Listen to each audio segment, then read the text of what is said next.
வணக்கம் சினிபாட் தமிழ் நேயர்களே, சிகரம் தொட்ட தமிழ் சினிமா நிகழ்ச்சியோட 27வது எபிசோடுக்கு உங்களை அன்புடன் வரவேற்கிறேன். இன்னைக்கு நம்ம பார்க்க போறது தளபதி நடிப்பில் வெளியான சூப்பர் ஹிட் திரைப்படமான போக்கிரி படத்தை பத்தி தான். ஒருத்தன் அடிக்க போறது யாரு? அவன் அடிச்சா அடி விழாது, இடி விழும். எப்ப வந்தன்றது முக்கியம் இல்லடா, புல்லட் எப்படி இறங்குதுன்றது முக்கியம்.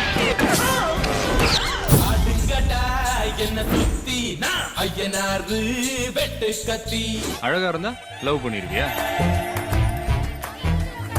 இந்த என்டையர் நெட்வொர்க்கையும் ரிமோட் கண்ட்ரோல்ல வச்சிருக்கிறவன் அலிபாய். நீ படிச்ச ஸ்கூல்ல நான் ஹெட் மாஸ்டர். சத்யமூர்த்தி ஐபிஎஸ்.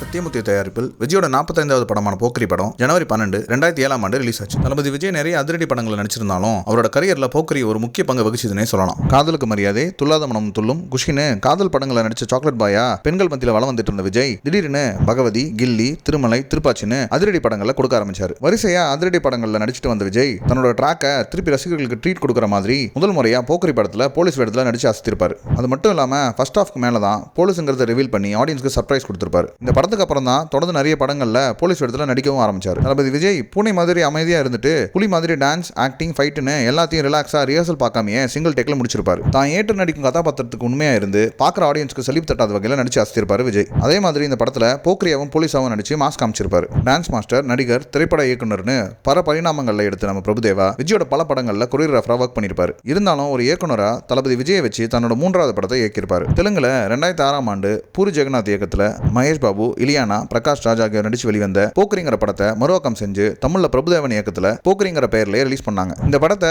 ஹிந்தில வாண்டட்ங்கிற பெயர்ல மீண்டும் மறுவாக்கம் செய்யப்பட்டது குறிப்பிடத்தக்கது. இந்த படத்துல விஜயோட இணைஞ்சு முக்கிய கதாபாத்திரங்களா அசின், பிரகாஷ் ராஜ், நெப்போலியன், நாசர், வடிவேலு ஆகியோர் நடிச்சு படத்தை அடுத்த கட்டத்துக்கு நகர்த்தி கொண்டு போயிருப்பாங்க. வடிவேலு அவர்கள் பிரபுதேவா கூட இணைஞ்சு காதலன், மிஸ்டர் ரோமியோ, மனதை தேடு விட்டாங்கிற படங்கள்ல நடிச்சு மக்களை வயிறு குலுங்க சிரிக்க வச்சு நிறைய ஹிட் படங்களை கொடுத்திருப்பாரு. அந்த வரிசையில பிரபுதேவாவுடைய டைரக்ஷன்ல வடிவேலு முதல் முறையா நடிச்சது மக்கள் மத்தியில பெரும் எதிர்பார்ப்பை ஏற்படுத்தி இருந்துச்சு. இதுல கராத்தே மாஸ்டரா பாடி சோடாங்கிற கேரக்டரை ஏற்று நடிச்சு எல்லாரையும் வயிறு குலுங்க சிரிக்க வச்சிருப்பாரு. இவர் நடிச்ச பாடி சோடாங்கிற கேரக்டரை வச்சு இன்னொரு படமே எடுக்கலாம். காமெடிலாம் அவ்வளவு நல்லா ஒர்க் அவுட் ஆயிருக்கும். எல்லா படங்கள்லயும் திருஷ்டி பொட்டு மாதிரி சில கசப்பான சம்பவங்களும் நடக்க தான் செய்யுது. அதே போல போக்கிரி படத்துல நெப்போலியனுக்கும் தளபதி விஜய் அவர்களுக்கும் சின்ன ஒரு கசப்பான சம்பவம் நடந்திருக்கு. அது என்னன்னா, போக்கிரி படம் ஷூட்டிங் அப்போ நெப்போலியன் அவர்களுடைய நண்பர்கள் விஜய் கூட போட்டோ எடுக்க ஆசைப்பட்டிருக்காங்க. மறுநாளே அவருடைய நண்பர்களை கூட்டிட்டு படப்பிடிப்புக்கு போயிருக்காரு. அப்போ படப்பிடிப்பு முடிஞ்சதும் விஜய் கேரவான்ல ரெஸ்ட் எடுத்துட்டு இருந்திருக்காரு. நெப்போலியன் முன்கூட்டியே விஜயோட அனுமதி வாங்காம கேரவானோட கதவை தட்டியிருக்காரு. விஜயோட செக்யூரிட்டி நெப்போலியன் தடுத்து நிறுத்தி அவர் ரெஸ்ட் எடுத்துட்டு இருக்காரு, இப்ப பார்க்க முடியாதுன்னு சொன்னதும் கோவம் அதிகரிச்சிருக்கு. ஆனா நெப்போலியன் கேட்காம மீண்டும் கதவை தட்ட ஆரம்பிச்சிருக்காரு. நான் வேணா கேட்டு வரேன்னு செக்யூரிட்டி உள்ள போய் கேட்டிருக்காரு. ஆனா விஜய் ரொம்ப சோர்வா இருந்ததுனால இப்ப பார்க்க முடியாதுன்னு சொல்லியிருக்காரு. இதனால செக்யூரிட்டிக்கும் நெப்போலியனுக்கும்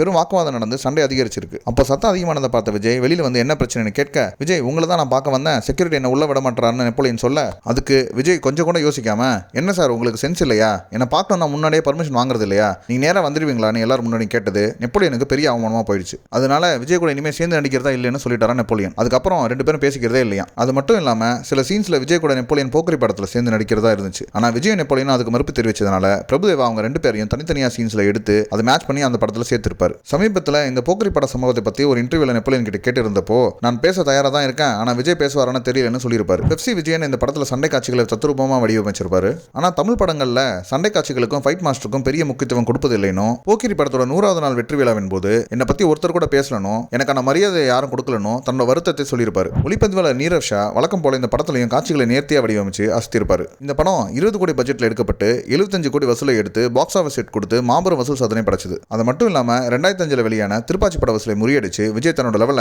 அடுத்த கட்டத்துக்கு நகர்த்திட்டாருன்னே சொல்லலாம். இசையமைப்பாளர் மணி சர்மா இந்த படத்தை இசையமைச்சிருப்பாரு. ஒவ்வொன்றும் அட்டகாசமான பாட்டுங்க. ஆடுங்கடா என்ன சுத்தி, மாம்பழமா மாம்பழம், என் செல்ல பேர் ஆப்பிள்னு சூப்பர் டூப்பர் ஹிட் பாடல்களை கொடுத்து அசத்திருப்பாரு. தளபதி விஜய், இயக்குனர் பிரபுதேவா, வடிவேலு மட்டும் இல்லாம இந்த படத்துல பணியாற்றிய எல்லாருக்கும் சினிபாட் தமிழ் சார்பாக ஒரு பிக் சல்யூட். மீண்டும் ஒரு நல்ல திரைப்படத்தோடு சிகரம் தொட்ட தமிழ் சினிமா நிகழ்ச்சியில சந்திக்கலாம். இந்த தொகுப்பு உங்களுக்கு பிடிச்சிருந்தா சினிபாட் தமிழ் சேனலை சப்ஸ்கிரைப் பண்ணுங்க, லைக் பண்ணுங்க, பெல் பட்டனை கிளிக் பண்ணுங்க. நன்றி, வணக்கம்.